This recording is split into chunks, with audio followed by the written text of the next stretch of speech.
دا یو ورو سوال کړی دی چې د ماشومانانو دپاره دا دغه اخیسته د ګوډکې او د شینې مینه چې د هغې شکلونه یي دا جایز دی او که نه؟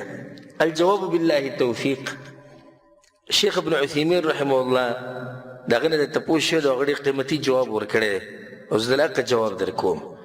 شیخ ابن عثیمین رحمه الله وایي چې دا په دوه قسمه یو هغې چې هغې کې هغه داسې بلکل د انسانانو په شان نه وي، یعنې پوره داسې نه جوړ شوی د انسان په شان، نو پکار دا دی چې انسان داسې لوبې والي ماشوم له، لکه تاسو به یو ګوډکه داسې وي چې سترګې یې خو خوله یې نه وي، یې غوږونه نه وي، یې پوزه نه وي، داسې پوره د انسان په شان نه وي.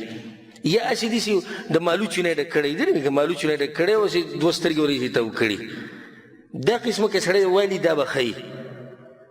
او هغه که پرېږدي غوره به وي چې کوم بلکل د انسان په شان وي. نن سبا خو پکې ډېره ترقي شوې ده، رواني او خبرې کوي او هغه پیډر پکې څکي او د دې پرېښوده به غوره وي اگر که موږ دا نه وایو چې د دې اخیسته حرام دي.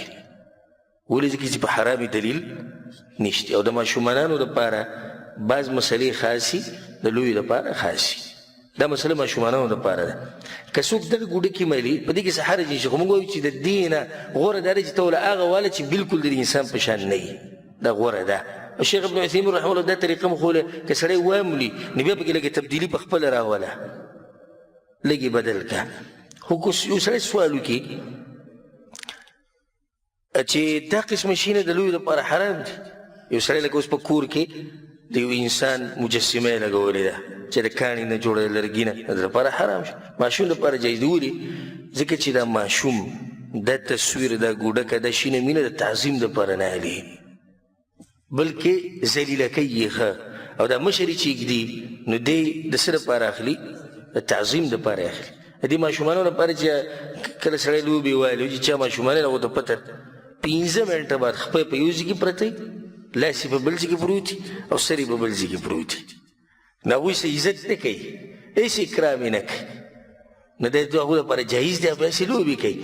بلکې بعض علما دا وایي چې د جنکو دپاره دا لوبې ښه دي، د جنکو دپاره دا لوبې ښه دي. ولې؟ ځکه چې دې سره د دوی تربیت کېږي. سبا دا جنۍ واده شي، دا پوهه وي، دا هوښیارۍ، نو که جنکۍ داسې لوبې کوي چې دا اصل یو بل ته وي دا زموږ ماشوم دی او دا داسې دا دغه، خو هېڅ عزت یې نه کوي چې د لویو په شان تصویران یې ښودي او بره لکه ته دفتر ته ورننوتې او په دې مخامخ دیوال باندې غټ تصویر لګېدلی، نو دا نور څه لپاره یې ښوده؟ خو تعظیم یې کوي که نه.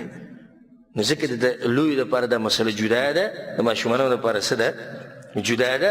حاصل د مسلې دا شو چې ماشومانانو دپاره دا قسمه لوبې اخیسته جایز دي، خو په هغې کې که سړی داسې وکړي چې هغه وله والي چې هغه بلکل د انسانانو په شان نه وي، فرق پکې هغه به ډېره غوره او که دا نورې وله والي دا جایز دي. خو موږ د غوره او د ناغوره خبره کوو. الله سبحانه تعالی دې موږ په خپل دین باندې پوه کړي.